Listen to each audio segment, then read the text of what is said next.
I'm going to sort out this flange here. So I'm making a new one of these that runs probably from here to there, with it's a bit thicker than the inner wing, like 1.2, so there's some 1.2 steel there, hopefully long enough, just about long enough for what I want. So I think it's a case of bending the flange and then putting the kick in it with the shrinker stretcher, whichever one, maybe both, because you've got to come up and then down. So the down would be a shrink and the up would be a stretch.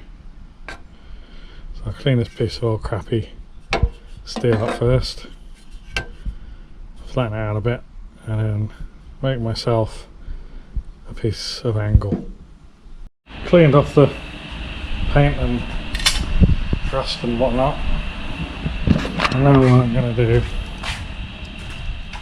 is measure this flange here, and having that rust converter on there makes a good marking out. Can't do it one-handed.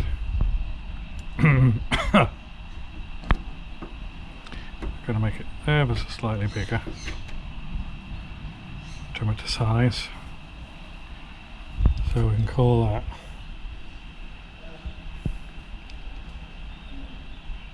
about 17mm, 17mm.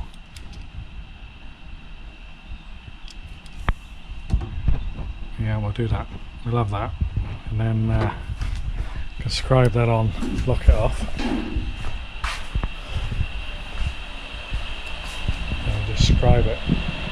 It'll mark really well while I'm holding the camera.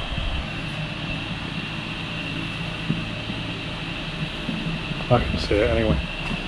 So I'll bend that, tip that now. Probably going to turn out they haven't got enough material on here. We'll see. It's a piece of old scrap that I have that's the right thickness. If it's not, I'll have to go and find some other scrap that's the right thickness. There's the flange bent up. Just cut a little bit off it as well. So that'll go in there like that. Ow. That just hit his back. Oh dear. Anyway, still alive still, so to find the highest point of that dip there, and I think stretch. If I shrink it, it's going to go that way. If I stretch it and I put more material in it, it's going to go that way. But the question is, do I stretch down here or do I stretch up there? I'll work that out.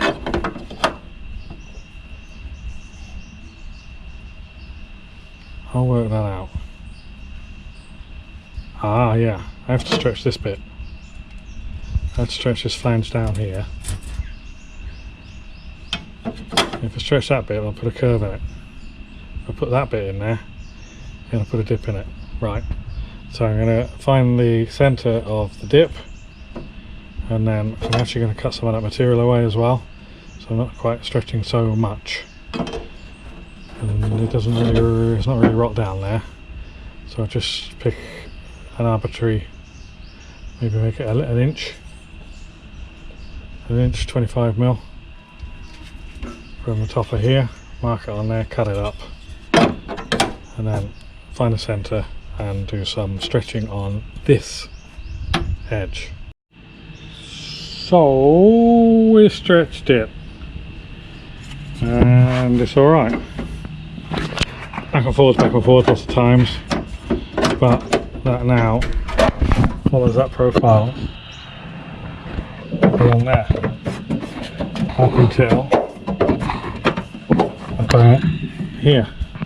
And now what I've got to do is shrink that around the other way. I've got to tip that end down. So change the dies in the shrinker stretcher and go to work on that.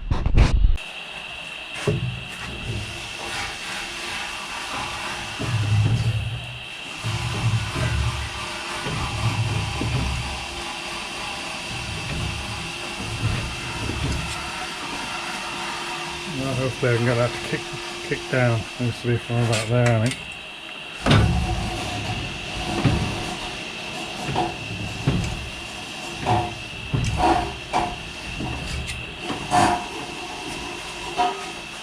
Doesn't work as well as the stretcher.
Not working very well at all, so maybe I'll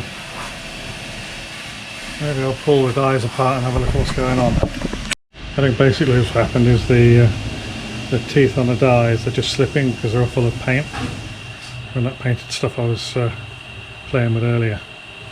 So I'll find something to clean these serrations out with. Going on yesterday about a brain fart in relation to repairing this here. Like I said, here I was trying to make a shrunk and stretched piece of angle to weld in there, as that is. It's going alright. And then I suddenly realised that this vertical bit down here, the vertical bit, I don't need to change. All I need to do is cut there and cut there, trim that out there, and I'll just stitch a new piece in. It doesn't need any fancy stretching or, he agrees, stretching or shrinking tools. Literally just that, weld it in. So of course that's what I'm going to do. I'm going to go and get a grinder. I think the rustiest bit's there. All the rest is solid enough. I guess I can patch it up a bit more. These drill the spotlights out, spot welds out.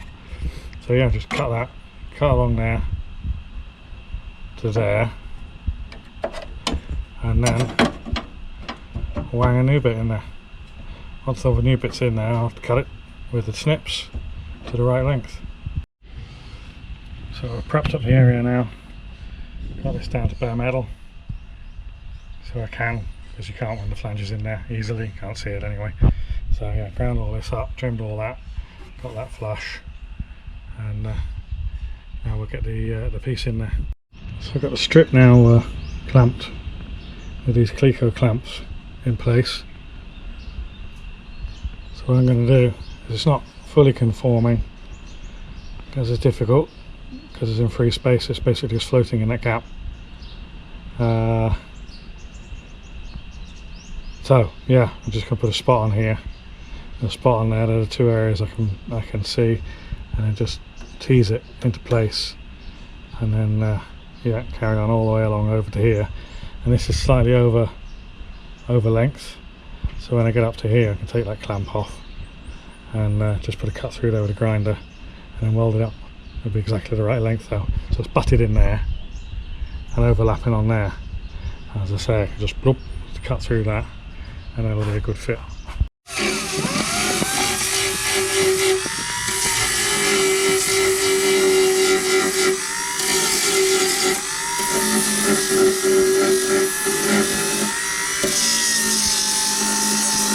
Upon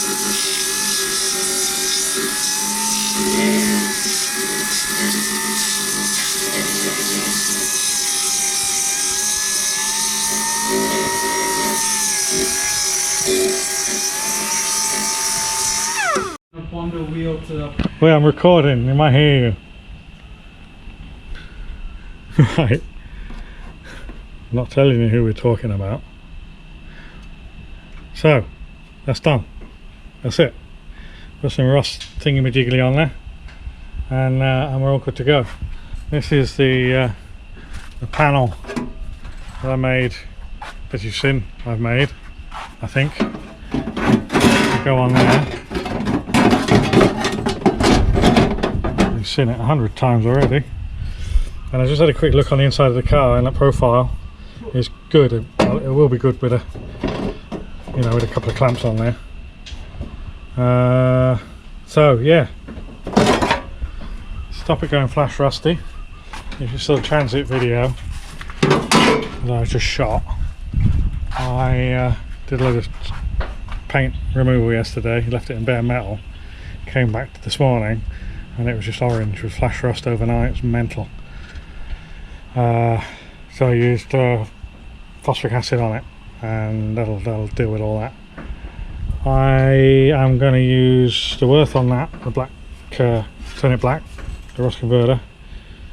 Actually, because it's not rusty, I might just put the phosphoric acid on it, and there's a bit of pitting down there, and I'll do that too as well. And then I'm going to tack in there, as I said. So there's a bit of corrosion behind there, so I think I've just got to get a zip wheel in there, cut through there,